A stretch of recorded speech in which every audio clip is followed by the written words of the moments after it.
not by power nor by might but by my spirit. பலமும் அல்ல பராக்கிரமும் அல்ல தேவ ஆவியினால எல்லாம் ஆகும். இன்னைக்கான தேவ பிள்ளைகளை நம்ம என்ன பண்றோம்? Are we truly dependent on the Holy Spirit? That's my question today. இன்னைக்கு the Spirit can do the impossible. இதுவரை நம்ம முயற்சி செய்து நடக்காமல் போனதை இன்னைக்கு ஆவியானவர் நம்ம வாழ்க்கையில சுலபமாக செய்து பிடிக்கும். எத்தனை பேர் விசுவாசிக்கிறீங்க? Now I want to tell you, are we dependent on the Holy Spirit? ஒருவேளை ஆரம்பிக்கும் போது we were dependent, but today you know what happens?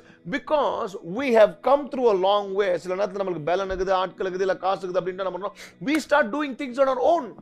That's why we are facing failures, no, locked doors. We keep falling down. திருப்பி உள்ளதுக்கான காரணம் நம்ம நினைத்தபடி காரியங்கள் நடக்காததுக்கும் எதிர்மறை நடக்காத காரணம் we are not dependent on the Holy Spirit. நான் தேவபிள்ளைகளே இன்னைக்கு சொல்றேன், தடைப்பட்ட உன் வாழ்க்கையை நடக்காத அந்த அற்புதத்தை கீழே விழுந்த அந்த காரியங்களை ஆவியானவரால் எல்லாம் ஆகும்.